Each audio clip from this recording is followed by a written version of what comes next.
Hi, everyone. We'll give a few more minutes for people to get logged on and settled, and then we'll get started.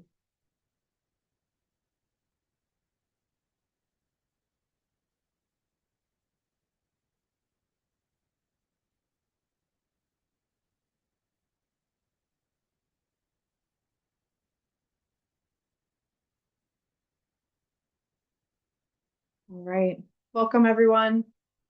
Thank you so much for joining the Link Center today for this shared learning group focused on the topic of health and wellness.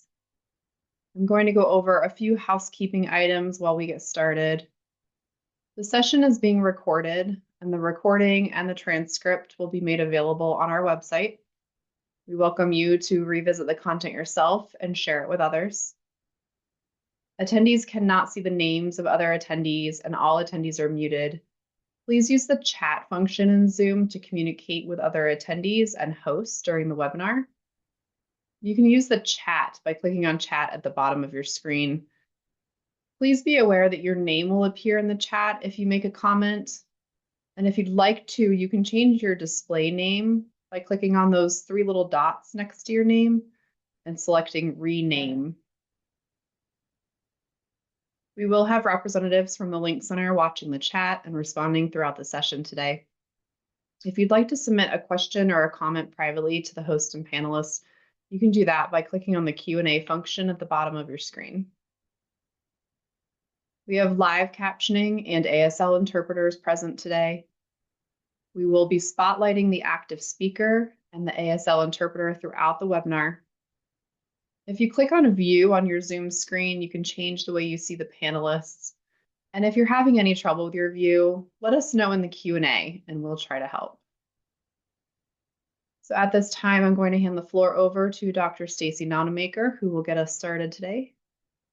Stacy, it is all yours. Hello, everyone.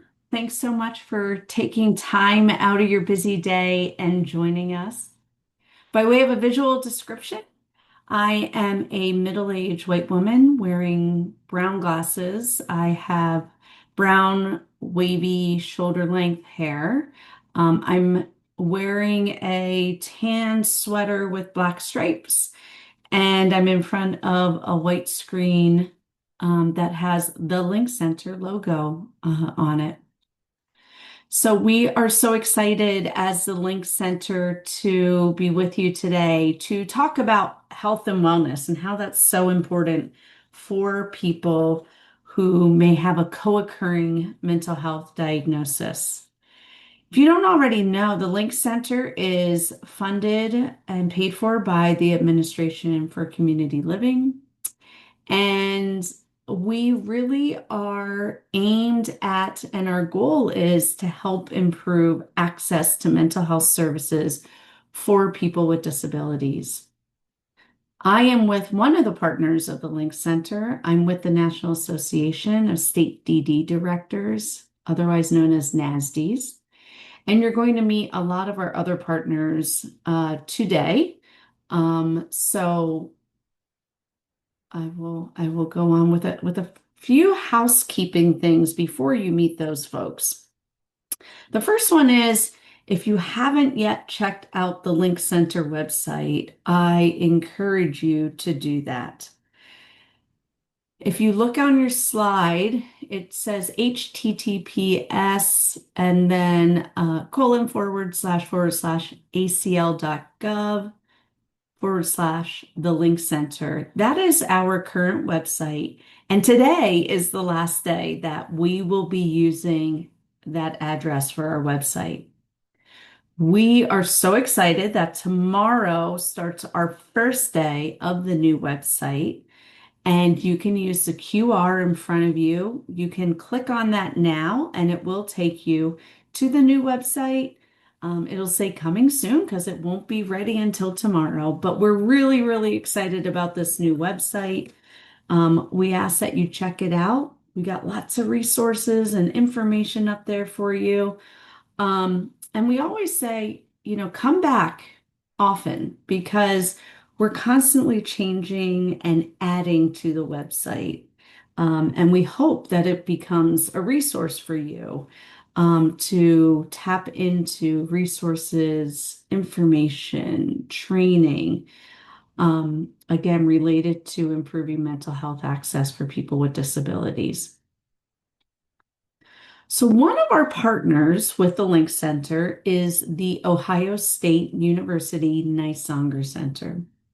They do a whole lot of stuff at the Nisonger Center, and one of the things that they're doing is a lot of research on physical health, mental health, and overall wellness of adults with intellectual disabilities. And right now, they are recruiting people who would want to be part of this research. So we're going to play this short video for you to show you what they're recruiting for.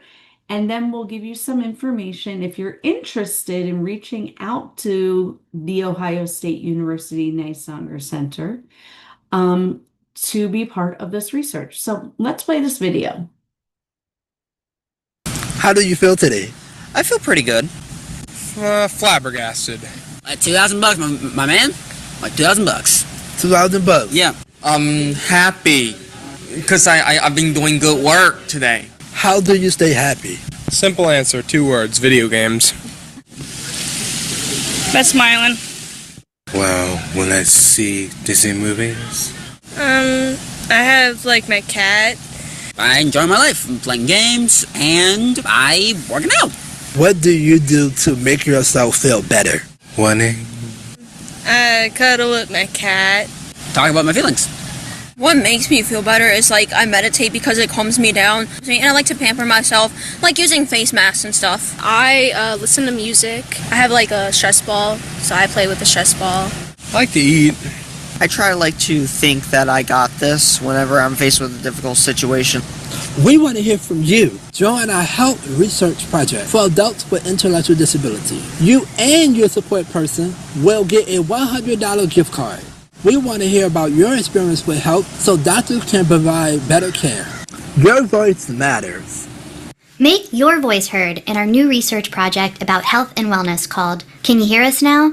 Brought to you by the Ohio State University Nisonger Center. Can you hear us now? This video was produced by the Human Development Center at LSU Health New Orleans with the help of our Paycheck program. Learn more and sign up online at go.osu.edu/RRTCSTUDY. So we'll put all that information in the chat for you. If you're somebody with an intellectual disability or know somebody that would be interested in being part of this research, please have them reach out to the Ohio State University Nisonger Center. What's really great about that video is I think it's a good start to the conversation on health and wellness. And maybe there were some things that you heard that people were talking about that also are things that make you feel good. And so that's going to be our topic today.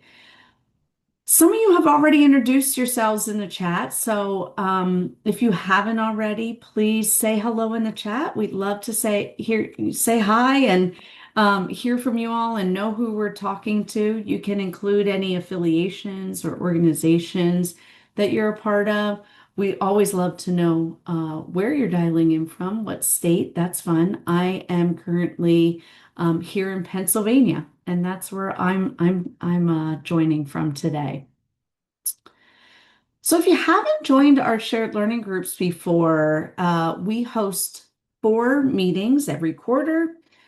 We did 2 yesterday for direct support professionals and clinical professionals, and this is our last one today. We did one earlier for families, and now this one is targeted for people with lived experience. We do welcome you to join any and or all of the sessions, but the information in the 4 sessions is essentially the same. We do tailor or change the contents and talking points maybe a little bit so that they make sense for each audience. What you're going to see today, all of this information is really a collaboration among our Link Center partners. And like I said, you're going to meet a few of them today, and you're going to meet some folks with lived experience and researchers and people who work on policy issues. Stephanie mentioned that we do record and transcribe the meeting, and transcribing means that we write down all the words people say in the meeting. So we'll have the recording and some other materials available after the meeting. We'll put those up on the website. And if you didn't catch the website address, we'll have that at the end of our time together today. We encourage you to share anything that you find on the website that you love or you think is good information. Share it with others. We're all in this together. We're all a big community, right? And share anything from today's shared learning group as well. So today, our goals are to the Link Center. We're going to share with you what we've been thinking about and what we found related to the topic health and wellness. And we really hope that we will emphasize for you the importance of health and wellness, especially for people who may have co-occurring conditions. We're going to give you some resources, and then we're going to hear from you at the end of the session today, and we're going to give you a situation or a scenario, and we want to hear how you react or how you think about it or what your experience is. One of the things that I'm really grateful about, and I see a few of you on here today, so hello and shout out to our steering committee for the Link Center. Our steering committee is made up of 14 people across the United States who have very lived experience, and they helped us develop some of these, we're calling them agreements. And they're agreements and things that we like to really just set the stage for our time together. So I'll go through them now. The first one is take care of yourself. Do what is necessary for your comfort and care. We may talk about things that are difficult, but we just say, be gentle with yourself and each other, because sometimes some of these conversations are difficult and sometimes this work is hard to do. We celebrate that we are all individuals from different backgrounds. We celebrate that we have shared experiences to learn from. And we know that we are each unique with our own experiences in this world. And finally, these are called shared learning groups. So we're here to share and learn from one another. So we're going to listen and share with open minds and kindness. And we do not judge or blame others for what they themselves are sharing. So we're going to ask you this a couple times today, but if there are any places that you personally go to for resources, training, information related to health and wellness, please drop those in the chat. We want to know about things that are out there that we may not know about, right? And we want to be able to put some things on our website for other people to access. Before I turn it over, I want to share with you that I've been thinking a lot about health and wellness myself. And, thinking that it's a balance, right? So looking at feeling mentally, emotionally, and physically healthy really is a balance, because there are things that we all have to do in our lives that we may not have control over, that may not always be the most positive impact on our health and wellness, right? But I personally try to put other things that I know are good for me emotionally, mentally, and physically in my life to help balance out some of those negative things or things I don't have as much control over. One of the things that I like to do is take a morning walk with my dog. And to me, putting a lot of those positive things in my life sometimes makes those negative things, or those things I don't have control over, things like my chronic pain, or things like things that just really stress me out. If I put those positive things in my life, they balance those negative things out and make those negative things or things I don't have control over more tolerable or maybe easier to move through. So, my colleagues are going to talk more about how you can think about those positive things in your life. And then we also want to hear from you throughout the time together and hear what you're doing. So, I now get to turn it over to one of my colleagues and partners in crime here, Wendy Morris. Wendy is from Nashville. So, Wendy, thanks for joining us, and I'm going to turn it over to you. Absolutely. Thank you so much, Stacy. Love all the insights you shared into this topic as we dive in. As Stacy said, my name is Wendy Morris. I'm with NASHBID, the National Association of State Mental Health Program Directors. We're a member organization and we work with the commissioners or directors of the state level mental health system all across the United States and the U.S. territories. Just for description, I'm an older white woman with long gray hair. I have pulled back in a ponytail over my shoulder today, and I'm wearing glasses and a black turtleneck. Next slide. So again, today's focus is on health and wellness. And one thing I really want to emphasize before we dig in is that we all get to decide what it means to us to be healthy and to feel well. It's different for everybody, and we all get to decide what that means for us. It's also really important to remember that you can be healthy and feel well, even if, right, you have medical conditions or disabilities. Those things won't stop you from being healthy and well. We know that health and wellness are continuums or ranges. That is to say, some days we're going to feel better than others, right? Some days we'll be feeling good, and other days maybe we feel sick, or maybe we're just feeling sad.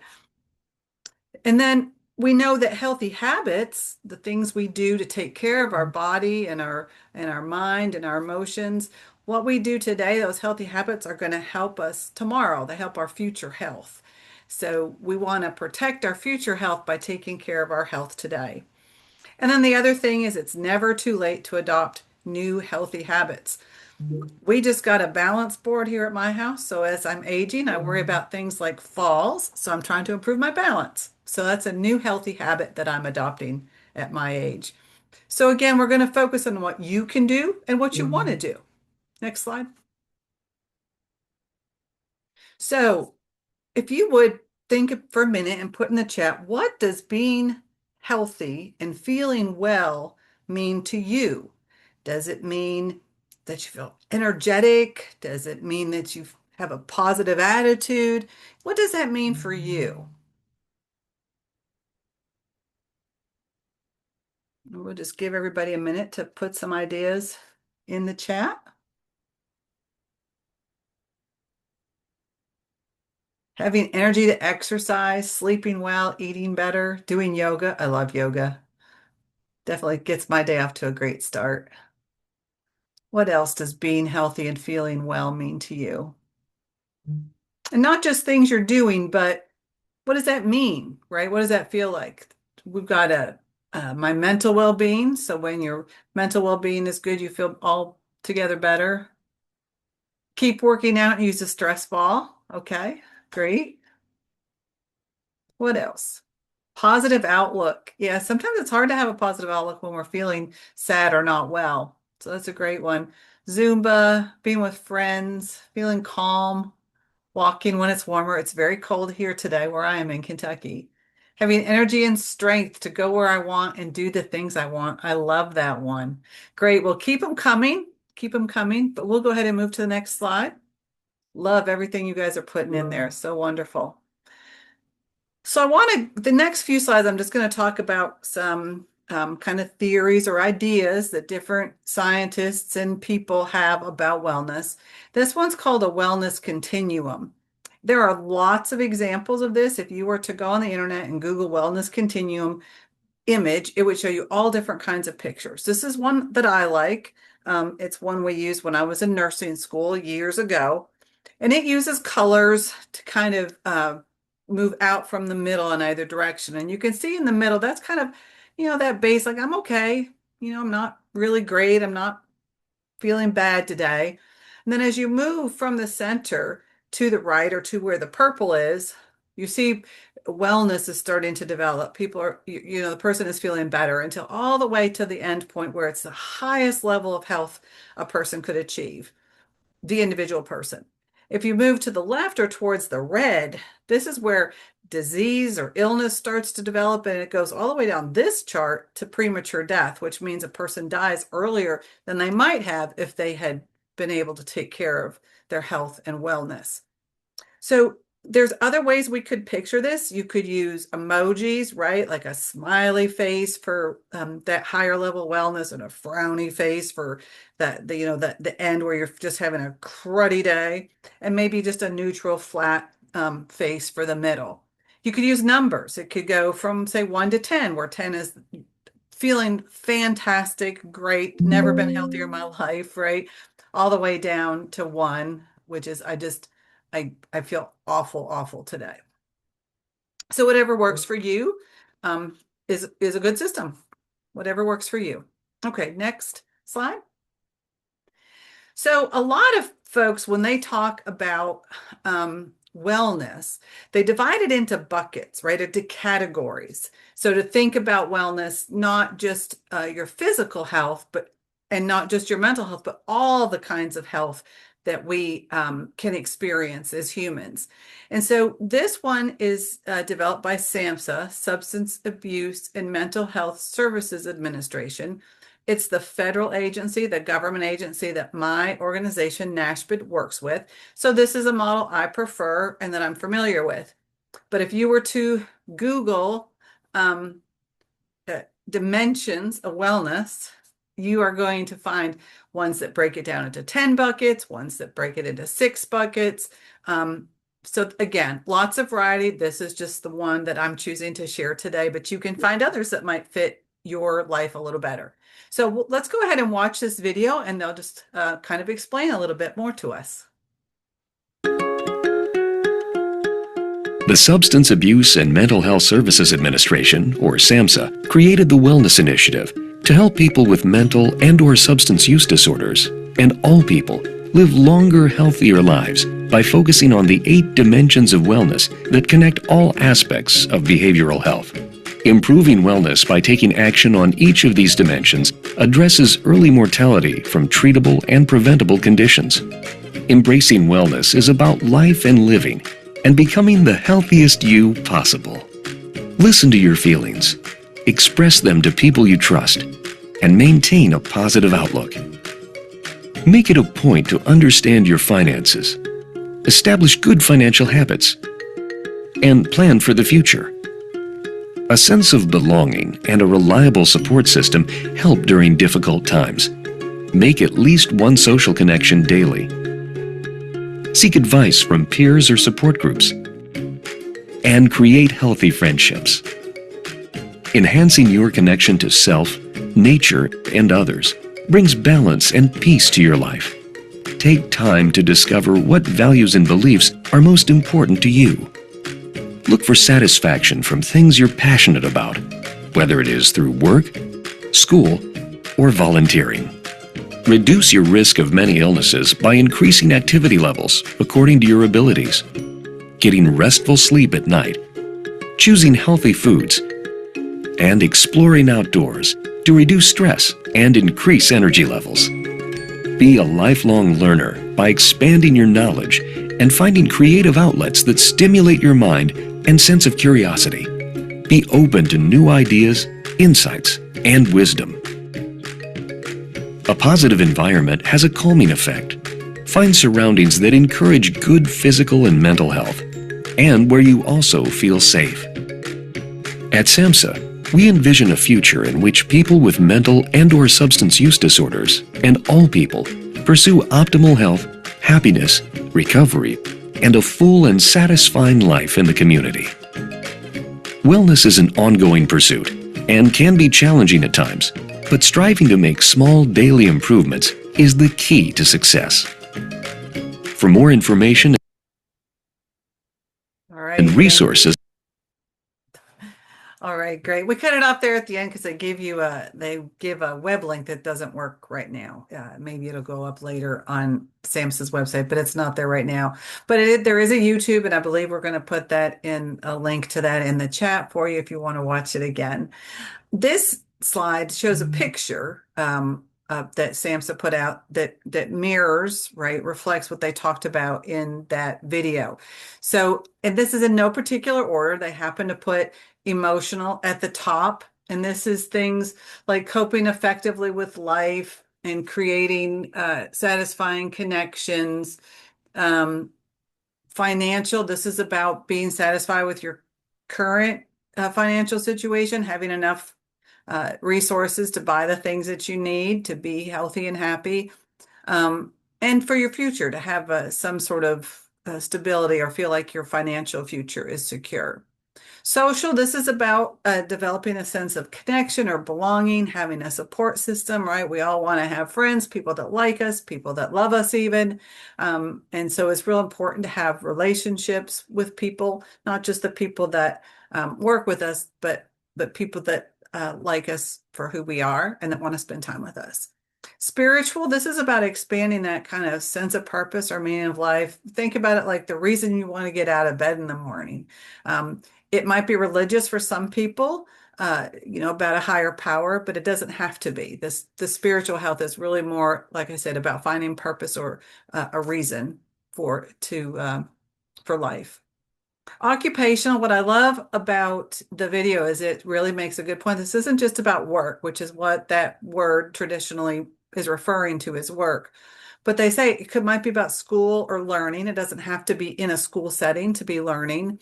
It could be about volunteer work. It might be about working at a hobby that you love and you want to get better at. The next you see here is physical, and this is what a lot of people really limit their thinking to health is just to the physical and the emotional. So, but physical is very important, right? We want to get activity or exercise. We want to eat a nutritional diet, get plenty of sleep. Those things take care of our physical body. Intellectual, this is about being creative and finding ways to expand your knowledge and your skills. So trying to learn new things, either information or how to do something. That's really important. It's all through life, but at my age, because, the old saying, use it or lose it. So you want to keep learning all throughout your life to keep your brain as sharp as it can be and to keep it healthy. Environmental, this is about making, that you're in a space that's pleasant, that's either stimulating to keep you engaged and awake, or maybe you like a calm environment and make sure it doesn't have anything that triggers you. And that are really going to support your well-being. And I'll talk about this a little bit too when I get to resources, but one of our steering committee members, our support person at our last steering committee introduced me to this, to a one-pager that's in our resources called Architecture for Autism. And it talks about how to set up your room or the space where you live in a way that might be healthy for you. Things like acoustics or how the room sounds. Is there an echo? Is it hard to hear? Is there an escape space, which means a clear path for you to leave the room if you start to feel anxious or overwhelmed? And then other sensory considerations, is there comfortable seating? Is the lighting good? Those kinds of things. So environment can be really important, and it can help us feel better or it can cause us stress. So we want to pay attention to it. Next slide. So this is called Maslow's hierarchy of needs. Now, Abraham Maslow was an American psychologist. He lived in the early to mid 1900s, and he was considered the founder of what they call humanistic psychology. But what he's really most known for is this pyramid.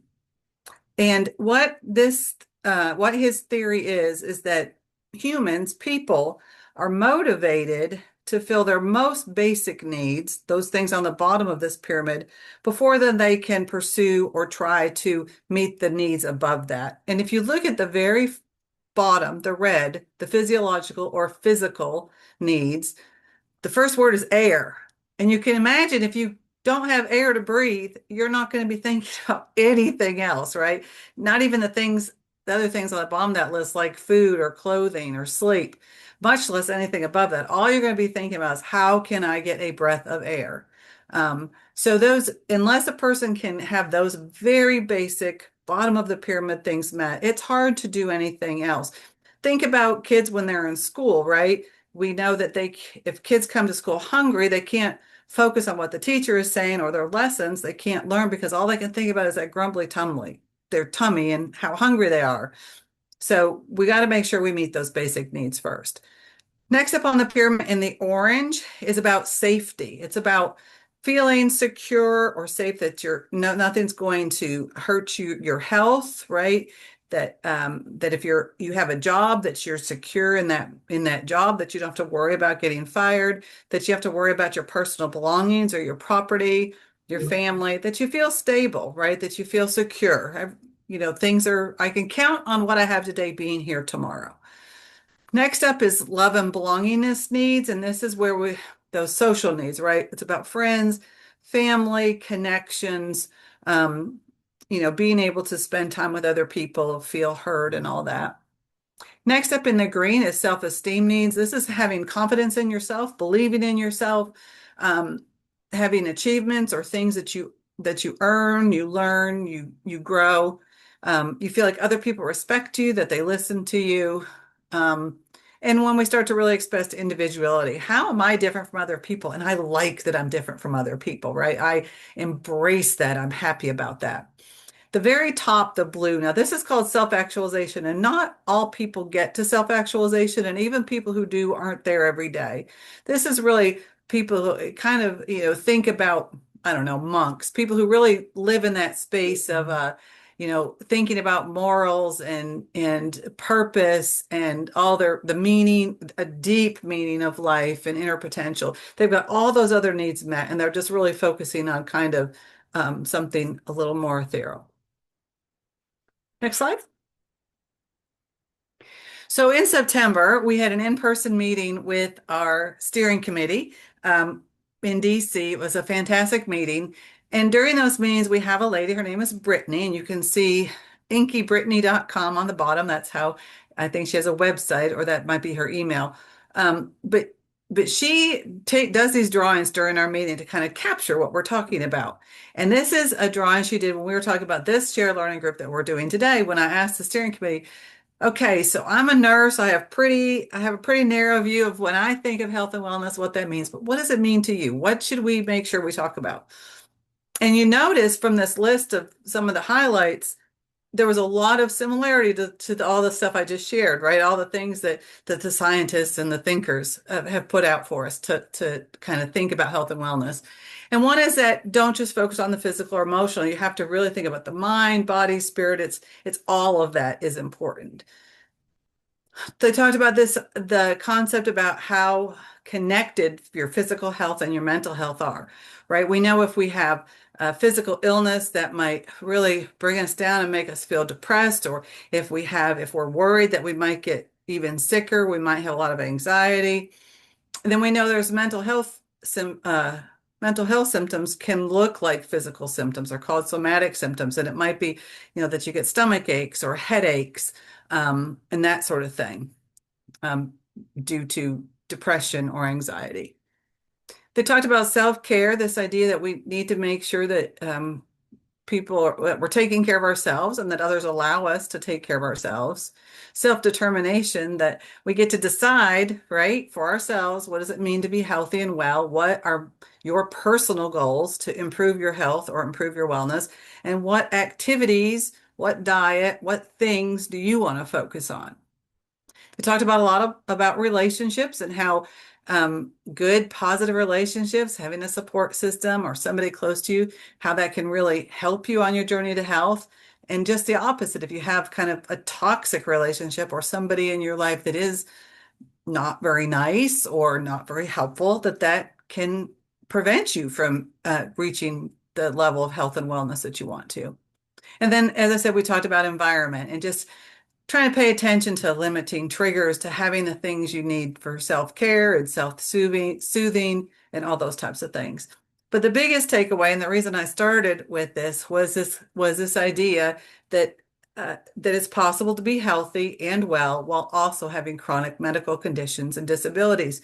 We don't want to let other people, right, tell us that we can't because we have a medical condition or a disability, because we can. You can achieve better health and better wellness if that's a goal that you have. Next slide. Next slide. Thank you. So what are the goals of getting healthy and well? Again, it's going to be different for all people, but one reason might be just to enable a person to live their very best life. The healthier you are, the more able you are to kind of do the things that you want to do, to get around those types of things. It might reduce your symptom burden, physical symptoms, emotional symptoms. When we do, there's lots of, for people who have chronic like back pain, there are certain exercises that can help that. For people who are very overweight, sometimes bringing your weight down can help pressure on your joints and some other things. There's some migraine headaches that can be toned down with certain diets. Able to function, more fully participate in certain activities. If you like to walk or you like to bicycle, play basketball, do puzzles, color, do artistic stuff like Brittany. Being healthy can help you do those things. As I said earlier, to protect your future health and wellness, every day that we take care of our body and our mind is going to make our tomorrow better. And if we're consistent with that, we're going to have lots more tomorrows. Reduce the need for crisis care and hospitalization. That's for physical and mental health, right? So if we're attending to our health and wellness, we're less likely to have to call an ambulance or 988 for crisis care, and less likely to have to go to the hospital. And so it really does help us to maintain our ability to live as independently as possible, preferably in the community, but wherever we want to live. Next slide. So how do we know if a person's healthy and well? Well, again, person-centered, that's going to vary. I get to decide what that means for me, and you get to decide what it means for you. But there's a few things that we can look at that are kind of standard across all people. One is the developmental stage. Now, at some point, that's about age, right? But when somebody has a developmental disability, you can't always go by the number of years. You have to look at other indicators. But we know that what a healthy infant looks like, how long they are, how much they weigh, what things they can do is very different than a healthy teenager or a healthy middle-aged person or a healthy, somebody who would be called geriatric or elderly. So, we know an infant can't walk, can't talk, can't do certain things, but there's things we know that the brain isn't fully developed until age 27. So we should not have unrealistic expectations of, kids who are 13 or 14 either. So we can tell a lot by that developmental stage.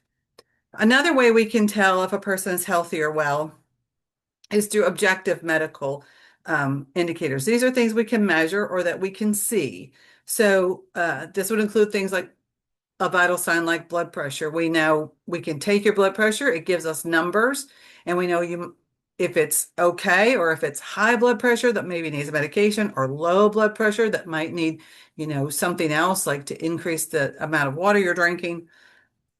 And then we can get lab values on things like, your sugar or glucose, white blood cells. If you have a lot of those, it tells us you have an infection. There's all kinds of lab values that they draw blood or get other samples for.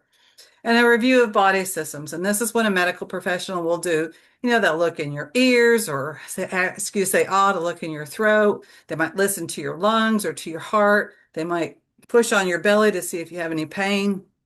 They'll be looking at, the color of your skin, or do you have bruises? Do you have injuries? So all kinds of things that we can tell by doing that review of the body systems. Next is a subjective physical indicator. So these are things that we can't measure and we can't necessarily see. So this would be physical things like pain. Now somebody might be, I'm, walking kind of hunched over, when I think, ooh, they look like they're having a lot of pain. But if we ask them, I said, no, it's just, I just stepped on this, thing, but it's not chronic pain. It's just, it'll go away, right? I've got something in my shoe or whatever. But unless we ask them, we won't know. So we don't want to assume. And then emotional indicators like depression. So, sometimes people who are depressed might be very sad, they sleep a lot, or maybe they don't have an appetite, or maybe they're eating lots of comfort foods. It varies from person to person. But again, we won't know if they're depressed unless we ask. And so that's the kind of the last point on this slide is we have to ask a person what it means to them first to feel healthy and well, and second, before we can decide if they're feeling unhealthy or unwell on any given day. Next slide.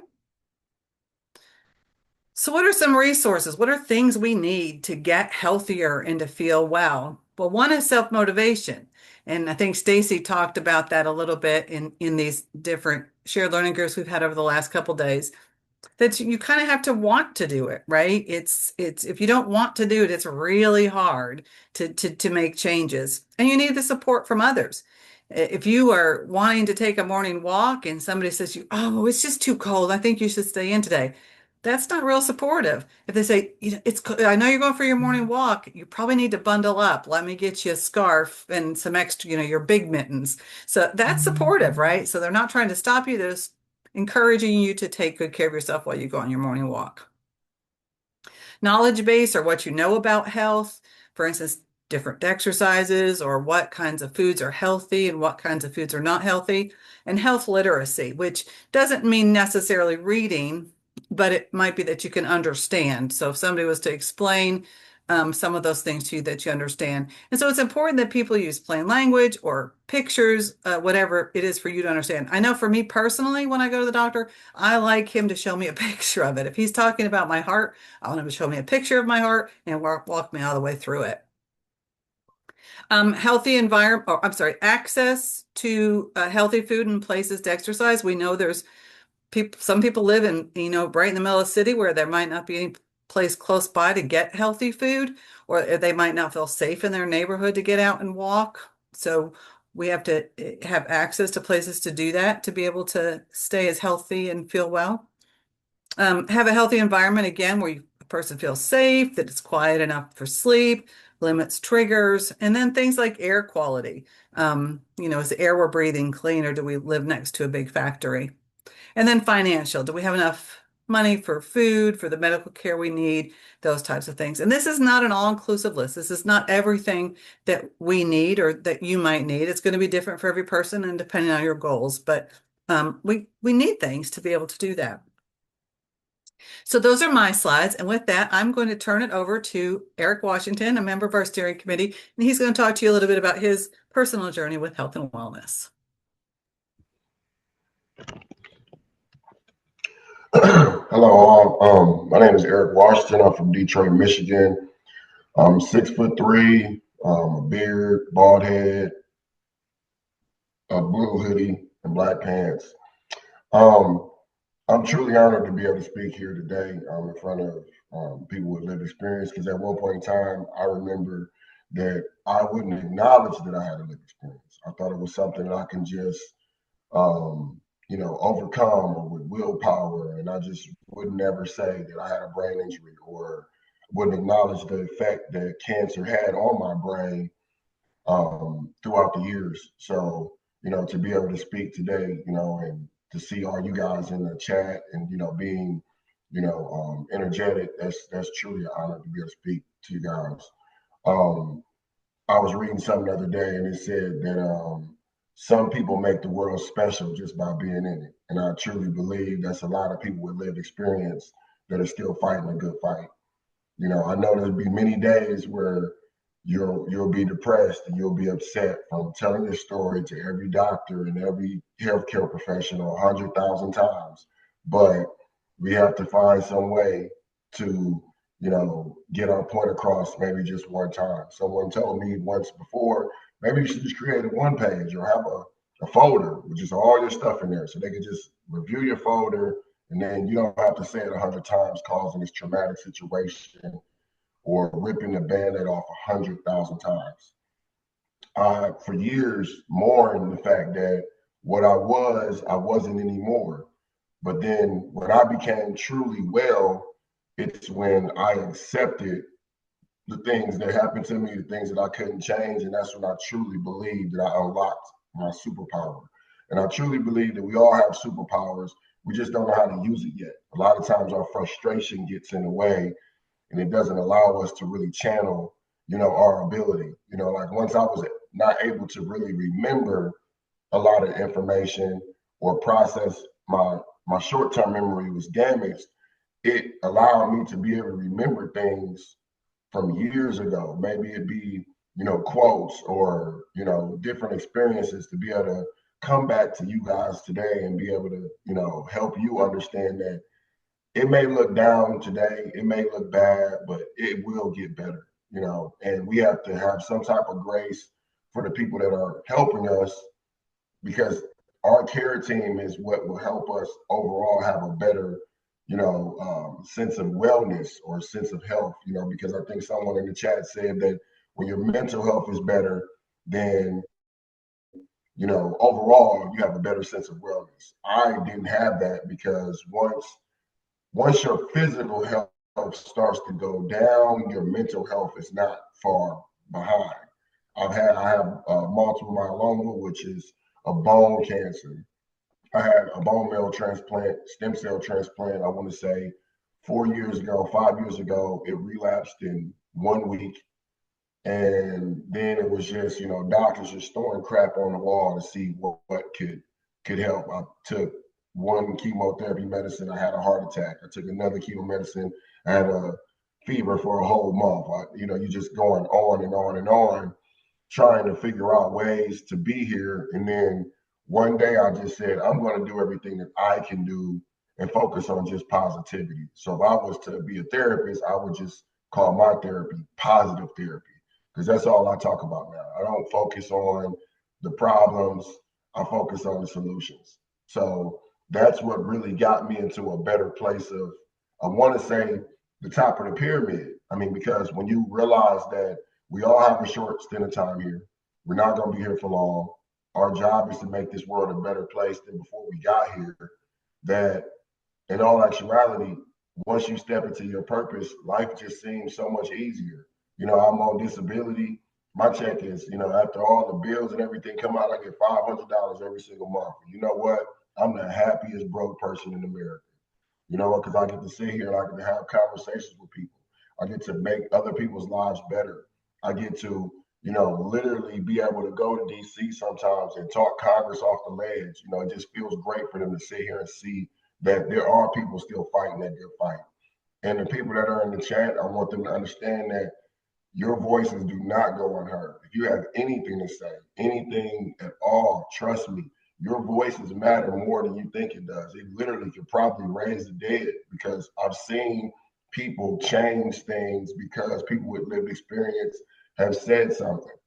So don't think it's just a box that you're in and it doesn't really matter. It matters more, especially to the Link Center, especially to ACL, all these different groups. It matters way more than you ever could imagine. But sometimes we're not in a position mentally to be able to tell our story in a way that we don't sound angry or aggressive, but it's okay. It takes time. And in due time, we all will be able to get there. So, that being said, I just want to thank everyone for coming. Thank you all for having the courage to be here and engaging in the chat. And I look forward to seeing you all later. Thank you. That was fantastic. Thank you so much, Eric. You're always so inspirational when you talk, right? It's always touches my heart. And I love that Eric said he feels like he's at the top of the pyramid, that he unlocked his superpower when he was able to come with terms and accept some of the things that he couldn't change, but also there were things he could change and things that he was able to work on. He talked about, that once the physical health goes, your mental health may not be far behind. So we want to be sure that we're focusing on both of those things. And he talked about that he focuses on solutions, not problems. So love all of that stuff. I also liked his advice to maybe keep a folder or a box with things. I didn't catch everything, but like that you find helpful. Maybe that's something you could put information into. So you can always refer back to that when you're having a bad day. All right, let's go to the next slide. This is just a little word cloud. If you were to go and Google word clouds, you'd for health, you would find all different kinds. You might do one on a word cloud for mental health or word cloud for exercise kind of, and it just gives all kinds of just words to kind of think, and they're colorful.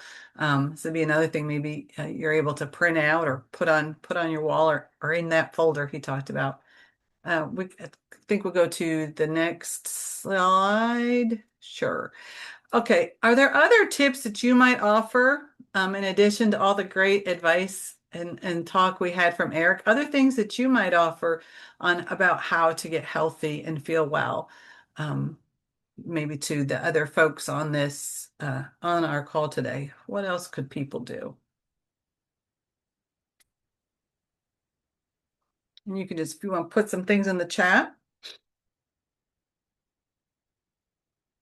Always feel good and positive. Mental health therapy. So get some help to think about those things, sure, and focus on your mental health. What else? I'm going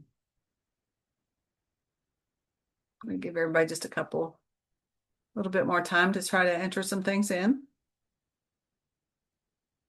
Take a good 1 hour walk. That really helps me clear my head. Don't be afraid to reach out for help, even if you're scared. Find strength and focus on them instead of your weaknesses. I love that. Find your strengths. Yeah, that's kind of in line with what Eric said, right? Trying to be positive. Peer support groups. Absolutely. Regular checkups, just as you would with your children. Great idea.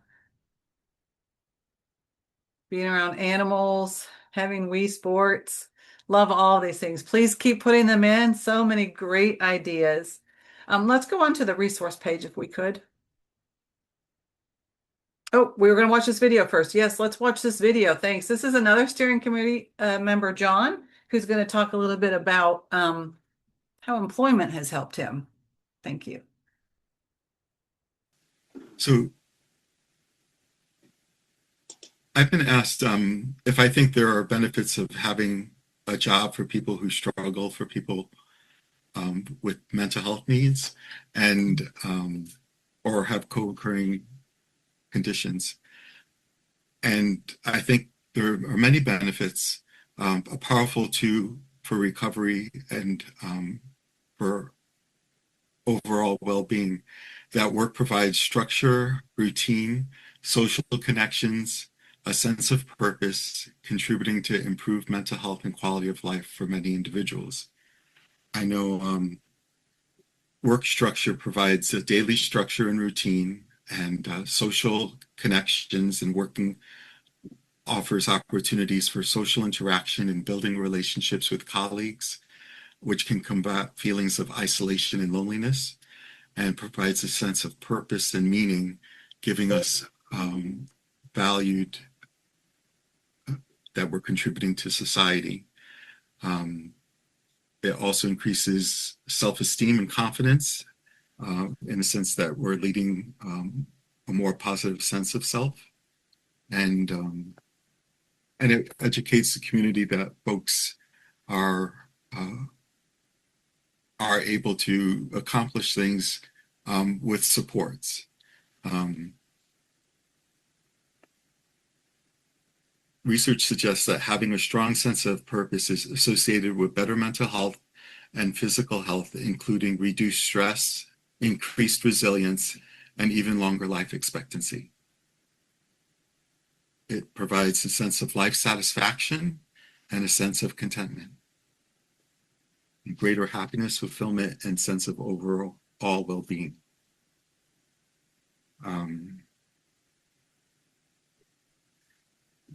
For me personally, on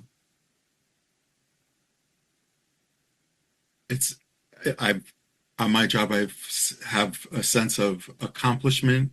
I've been able to develop friendships and social outlets, and going out to lunch, learning new opportunities on the job, and especially keeping up with technology. It helps me provide financial security for myself and thinking of my future, as well as meeting the current needs.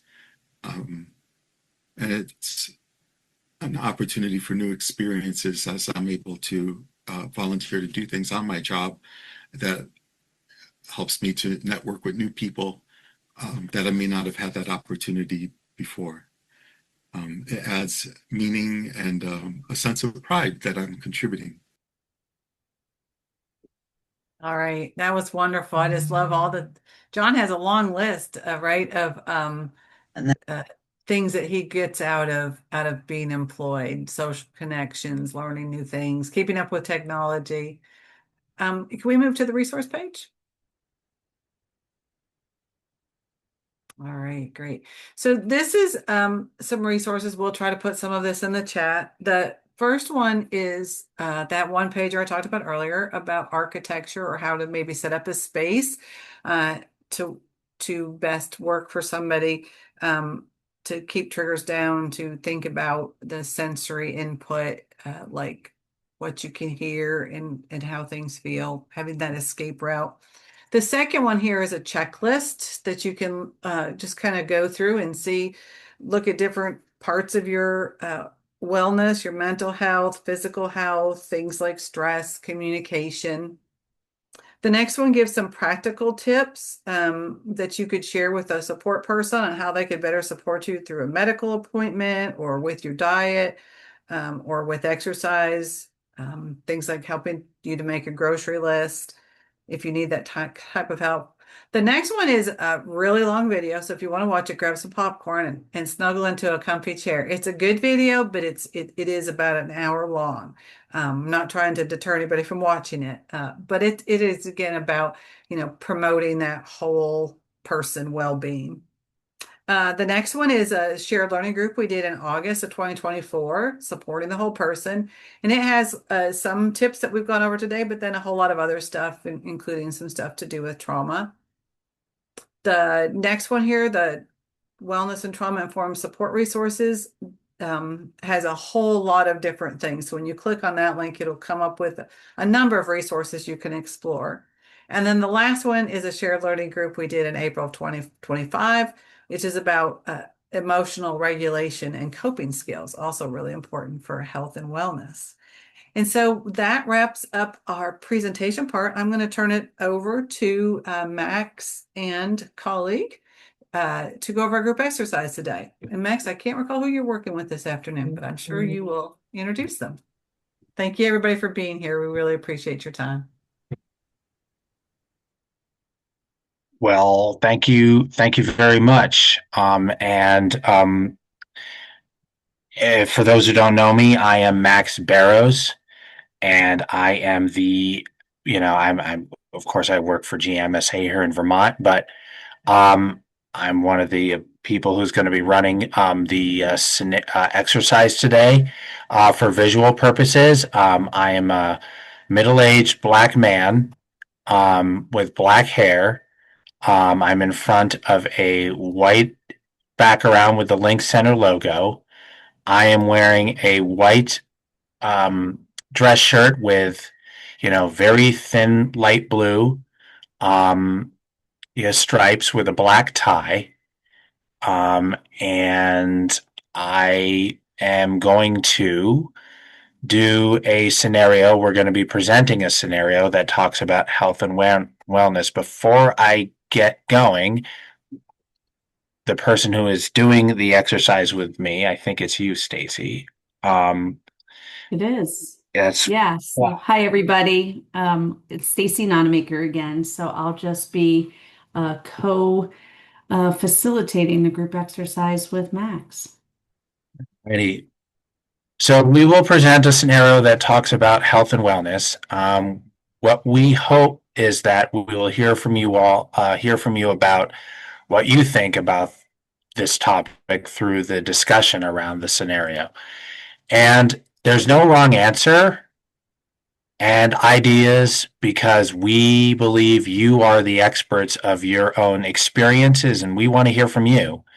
The Link Center wants to know what you are thinking, so we can elevate things you bring up that we haven't thought about, and so we can take action on some things as well. You can raise your hand to come off mute and even come on camera if you want. You can write your thoughts in the chat, or you can email us, and we will put our email in the chat for you. Remember, if you need to step away or take a minute to regulate and calm, please do so. So on that note, let's get going with, the exercise. All right, here we go. A year ago, Arlene had a full-time job doing data entry for her uncle's construction company.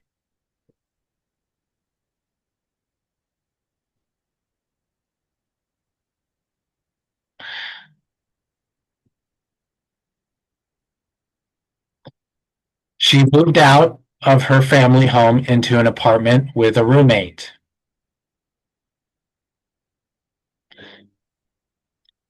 Unfortunately, 2 months ago, her uncle's company went bankrupt and Arlene lost her job.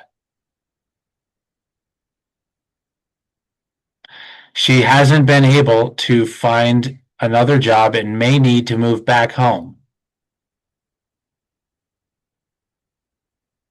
Arlene is behind in her bills and hasn't left her apartment much because she is feeling depressed and has ongoing headaches and stomach issues. She hasn't been in touch with any of the other employees from the construction company since losing her job. What can Arlene do to create balance in her life and feel as healthy and well as possible? How can... So again, maybe we'll start with the first question, Max. Yeah, sure. Yeah, so if anybody would like to answer or have some thoughts, you can type them in the chat. As Max said, you can raise your hand, come off mute. You can email us, whatever works for you. I got one in the chat. It says, Braden says, try to apply for jobs. Great. Monica says, Max, I see Marjorie raised their hand. Maybe we can. Go ahead. All right. Go ahead, Mark. Marjorie, you should be able to unmute. I think she. There, am I there? Yeah, yes. We hear you. Now I just gotta get my picture off. Oh, there it is. How do I get my picture to show? Sorry, Marjorie? How do I get my face to show? Oh, there should be a camera button on the bottom. The cameras might be turned off for participants right now. Whoops. Yeah. Oh, okay. About the thing, I'm really enjoying things that I would like some links sent to my email if you could send them. Marjorie, if you want to put that in the chat with your email, we can send those, whatever links that you are asking for, we can do that. Okay. Thank you. Thank you. Go ahead, Tim Ditios. Oh, okay. So one of the things between finding jobs, something I have is looking for volunteer work to keep finding a sense of purpose with doing something. Even though it's not paid work, it still keeps me busy enough. So. Mm-hmm. Tim, that's a great recommendation. And it's like the video where John said, like continuing to have a sense of accomplishment, right? Yep. Mm-hmm. Thanks, Tim. So I have in chat, I have Braden said trying to apply for jobs. Monica says file for employment and state benefits, then enroll in a training program. Rev Denise says maybe connect with a friend. Anna says, meet new friends. They can help them out. Jessica says, try to leave for a walk out of the apartment.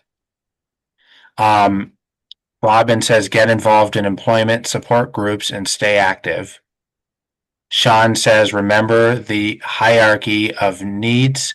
I think she would have to focus on her physical well-being first before focusing on everything else.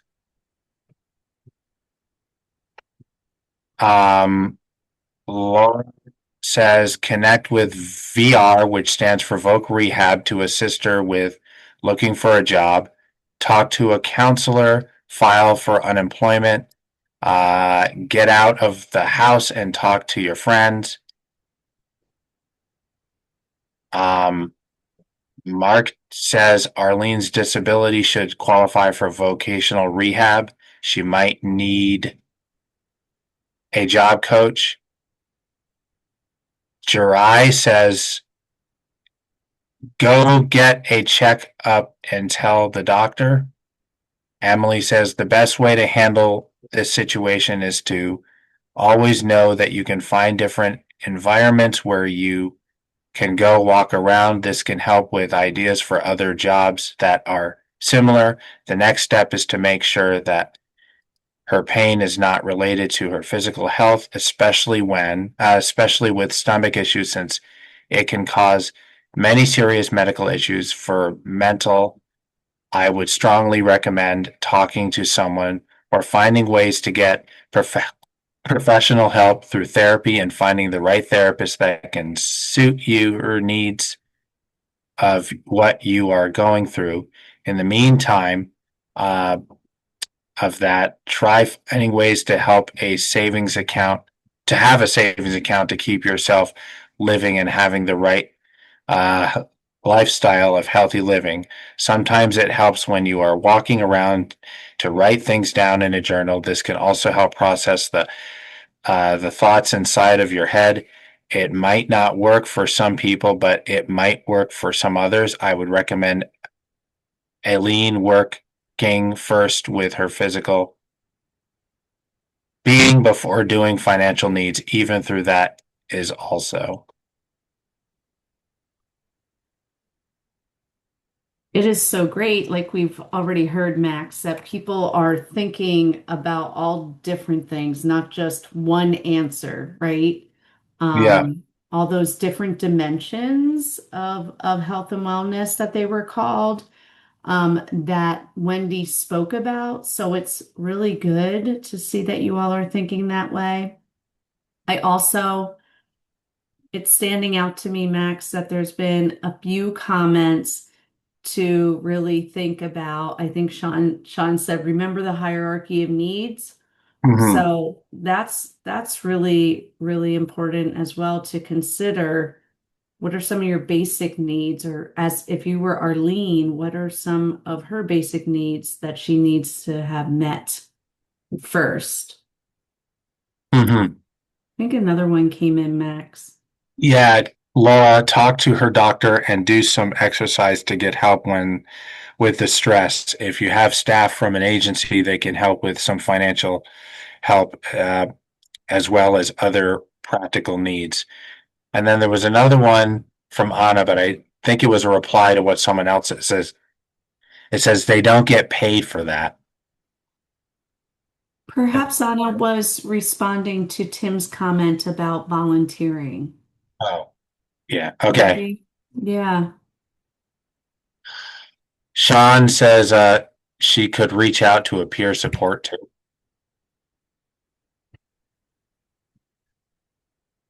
That is such a great point, Sean. I think, having peer support or others that can understand what you're going through or have been through, it's helpful. Okay, Anna, thank you. Thank you. That was you. Thanks. Laura says they are a peer mentor. Yeah. Misty says a CSA may be able to help also, a CHW. If you don't mind spelling out what those are, that would be good. Thanks, Misty.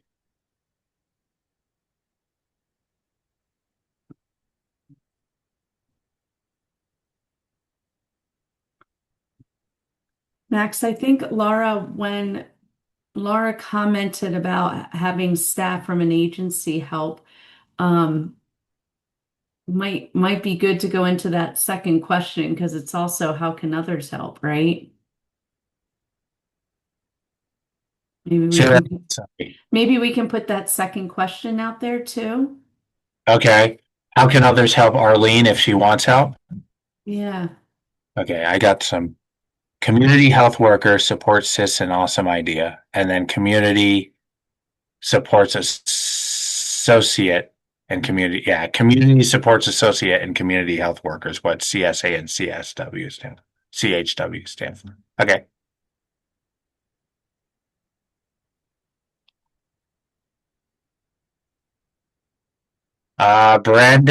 Braden, excuse me, says the others can help people find a social mentor. Great, and that's a great point. So other people can help connect Arlene to someone else that could be a peer support or a social mentor, as you're calling them. I love that. I haven't heard that before. Kelly says other people can give her support. Yeah, and so that's the question. How can other people support Arlene? Patrick says asking for help is not a weakness, it's a strength. Don't be afraid to do so. Good advice. Mm.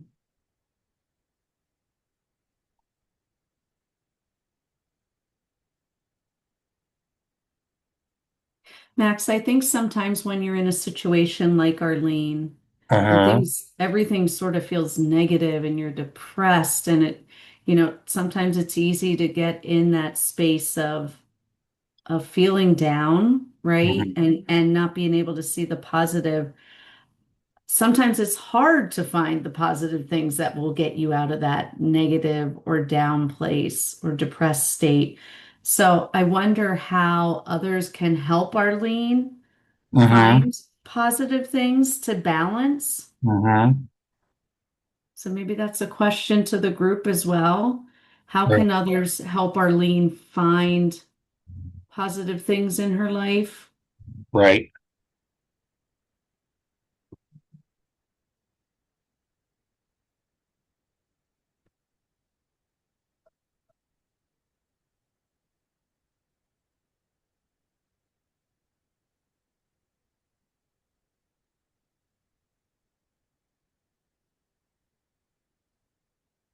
Oh, we got one in, Laura. Okay, so she could go to DSS and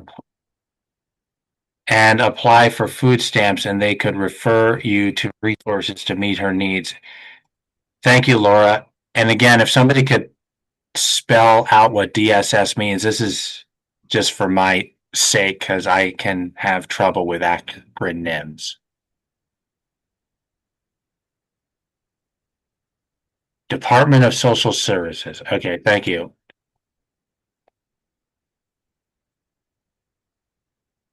And Anna says there's a lot of paper for that.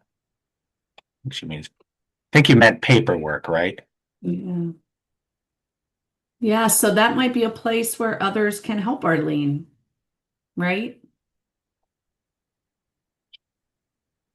Yep.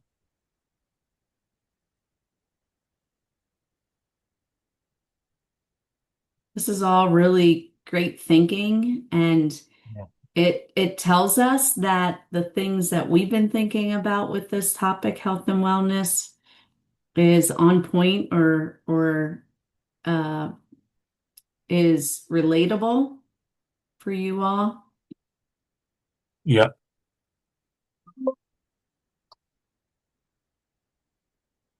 Looks like Marjorie and Tim had their hands up again. Max? Go ahead. Go ahead, Marjorie.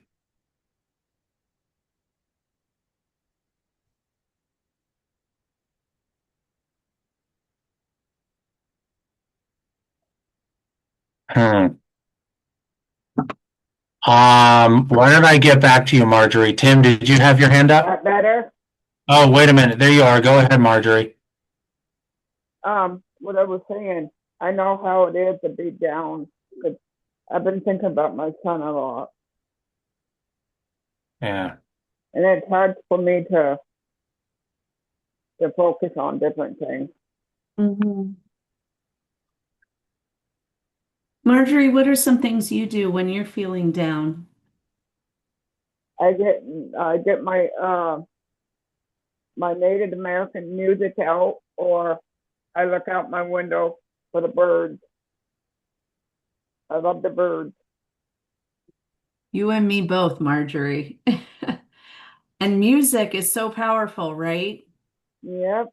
Yeah, and I love that, the Native American music. That's great. Thanks for And sharing. I'm a 2-time breast cancer survivor.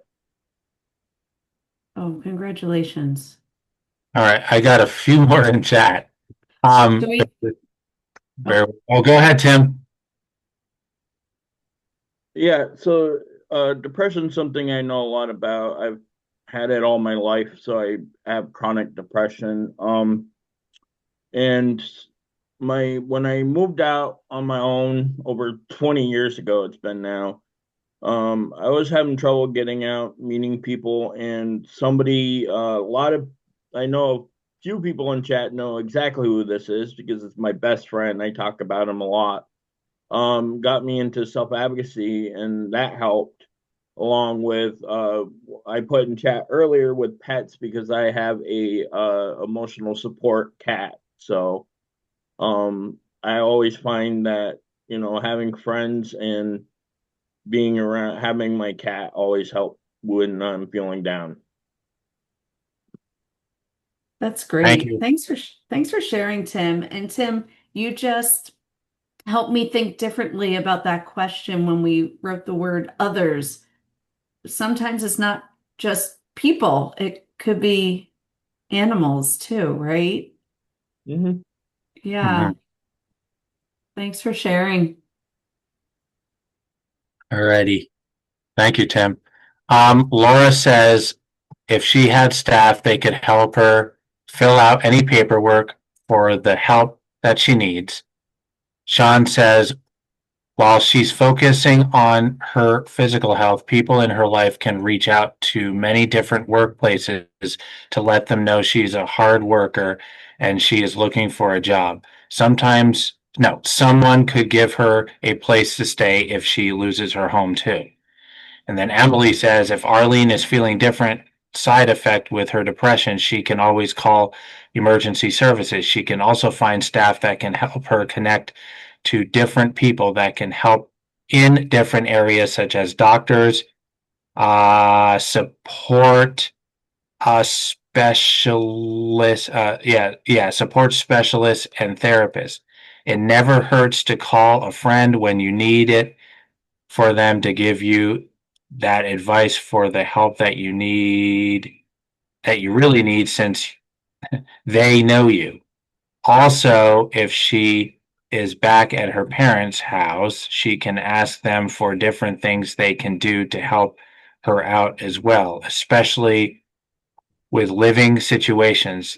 There are a lot of services that are out there to help you, like the Department of Human Services, hospitals, 988 agents, and dispatchers to help with emergency visits if need be. They need to have more peer support specialists out there for those who have severe mental health issues so that any kind of adult can be more successful in life. My mom used to do this at a job before in my state of Iowa. This can be helpful, especially when people are also helping you. Robin says sometimes the library can be very helpful with informative and fun events encouraging staying active. Good. Yeah, that's a good idea, the library. Laura says, I like to listen to videos and music on YouTube. Find something to help get your mind off of your troubles by giving back to the community, maybe volunteer for the homeless shelter or the animal shelter, etc., even though you don't get paid for it, but maybe go back to school for training to get another job. Amber says, have to hop off. This has been wonderful. Thank you. You're welcome, Amber. Mhm. Karen says, I wish I knew what kinds of hobbies or interests she has. Maybe she could get support to figure out ways to teach others about her hobbies or interests, even if it is online. Love that. And Laura says, feel free things to do.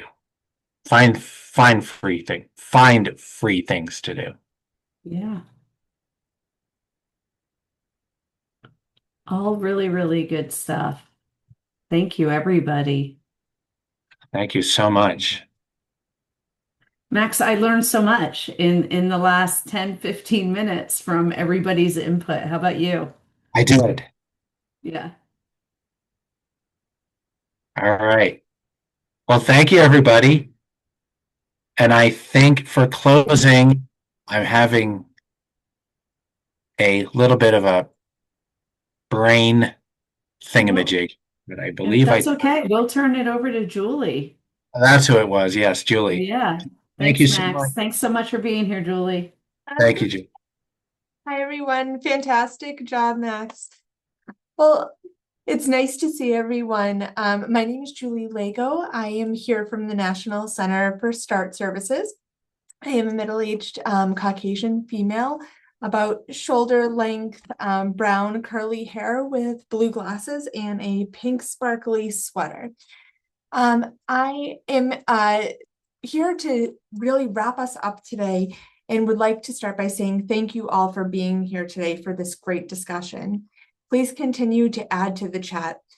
What are your go-to resources, trainings, websites, and where you get your information in supports that will, all of those things will help us develop the materials and really inform us about where you go for information about your health and wellness. There's a question in the chat from somebody, I think a Latrina. Sure. Do you want to read that off real quick, Max? Just asking, like, will we get certificates for attending today? I don't know the answer to that. Thanks, Max. I'll answer that in the chat. All right, Julie. I just wanted to make sure it wasn't missed.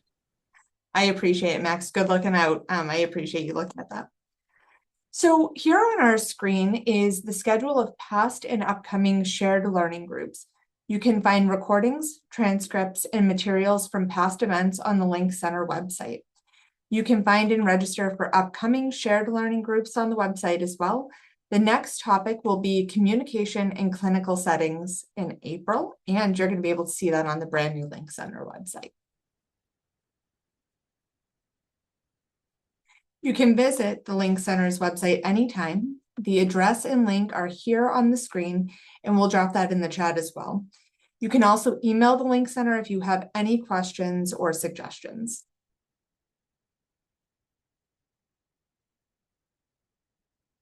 We do have a quick evaluation that we hope you will complete for us. On the screen is the QR code that you can scan with your phone, and we'll also put the link in the chat.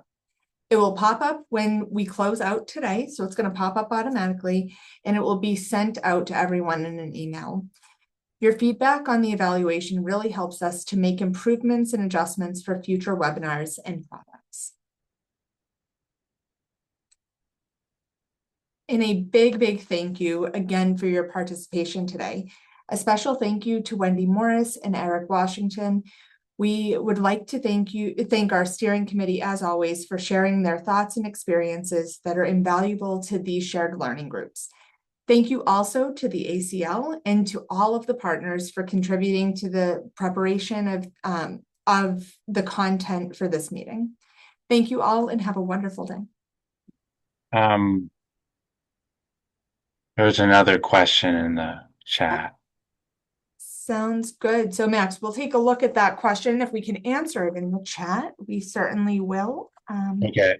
Go from there. Thanks. I just want to make sure nothing is missed. No problem. Let me open that chat. Okay, so can we share what we mean by clinical settings? So Stacy, would you have some clarification, or do you want to answer that question maybe offline and have that person email you? Sure, I was typing in the chat, but since the question was posed to everyone, our next upcoming session is communication in clinical settings, and that's in April. And what we mean by clinical settings is places like hospitals or therapy or counseling offices and other places where people are receiving treatment, like therapies, physical health, or like going to see a doctor. So those are the types of settings that we meant by clinical settings. Thanks for the question, Topper. That's a great question, because that can mean different things to different people. So thanks for giving us the opportunity to explain that. Thank you for your participation, everyone. Have a wonderful day.